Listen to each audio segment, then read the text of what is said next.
محمد صلی اللہ لا الہ الا اللہ حسبی۔ قرآن کریم کی سورہ مائدہ کے تحت اس قصے کے بارے میں کھل کر بحث کی گئی ہے۔ صدی نے ابن عباس رضی اللہ عنہ اور ابن مسعود رضی اللہ عنہ اور دیگر صحابہ سے ذکر کیا ہے کہ آدم علیہ السلام پیدا ہونے والے ایک جوڑے میں سے ایک لڑکے کی شادی دوسرے جوڑے سے پیدا ہونے والی لڑکی سے کر دیتے، اور حابیل نے قابیل کے ساتھ پیدا ہونے والی بہن سے شادی کا پروگرام بنایا۔ قابیل حابیل سے بڑا تھا اور قابیل کے ساتھ پیدا ہونے والی بہن زیادہ خوبصورت تھی۔ قابیل نے خود اپنے ساتھ پیدا ہونے والی بہن سے شادی کا پروگرام بنایا۔ آدم علیہ السلام نے کہا کہ تو اپنے ساتھ پیدا ہونے والی بہن سے حابیل کی شادی ہونے دے، لیکن اس نے انکار کر دیا۔ تو آدم علیہ السلام نے دونوں کو قربانی کرنے کا حکم دیا، اور آدم علیہ السلام خود حج کرنے کو مکہ شریف چلے گئے اور جاتے وقت آسمانوں سے اپنی اولاد کی حفاظت کرنے کو کہا۔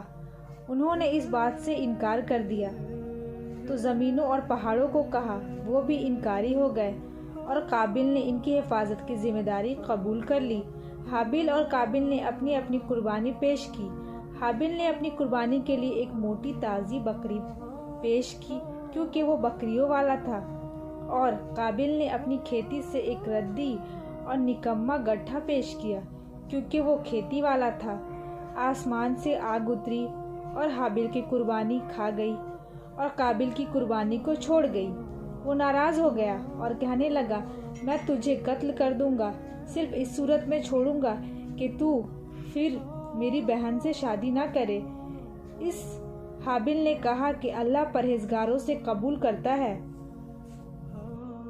حضرت عبداللہ بن عباس رضی اللہ عنہ سے بھی کئی طریقوں سے مروی ہے، اور حضرت عبداللہ بن عمرو رضی اللہ عنہ سے بھی مروی ہے کہ اللہ کی قسم آدم علیہ السلام کا مقتول بیٹا حابیل زیادہ طاقتور تھا، لیکن وہ گناہ سے دور رہنا چاہتا تھا، اس لیے اپنا ہاتھ اپنے بھائی پر نہ اٹھایا۔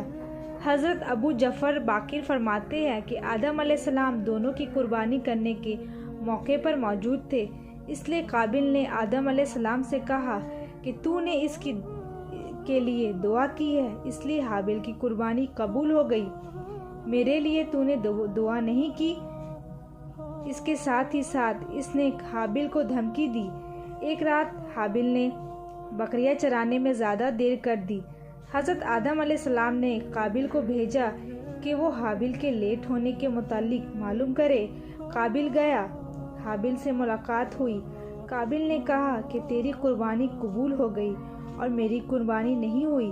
حابیل نے جواب دیا کہ اللہ پرہیزگاروں کی قربانی قبول کرتا ہے۔ قابیل کو غصہ آیا، اس نے تیز دھار لوہے سے حابیل کو قتل کر دیا، اور یہ بھی کہا گیا ہے کہ اس نے حابیل کے سر پر پتھر مار کر اس کا سر کچل دیا جبکہ وہ سویا ہوا تھا۔ ایک قول یہ بھی ہے کہ اس نے گلا دبا کر منہ سے درندوں کی طرح کاٹ کر اس کو قتل کر دیا۔ قابیل کے ڈانٹنے پر حابیل نے کہا، اگر تو مجھے قتل کرنے کے لیے مجھ پر ہاتھ چلائے گا تو میں تجھ کو قتل کرنے کے لیے تیرے اوپر ہاتھ نہیں چلاؤں گا، مجھے رب العالمین سے ڈر لگتا ہے۔ اس سے معلوم ہوا کہ حابیل اچھے اخلاق والا اور اللہ سے ڈرنے والا تھا، کیونکہ اس نے اپنے بھائی کو برائی کا جواب برائی سے نہیں دیا، اور اس لیے بھی کہ یہ بات رسول محمد صلی اللہ علیہ وسلم سے ثابت ہے کہ آپ صلی اللہ علیہ وسلم نے ارشاد فرمایا، جب وہ مسلمان اپنی تلواریں نکال کر ایک دوسرے کے سامنے ہو تو قاتل و مقتول دونوں جہنم میں جائیں گے۔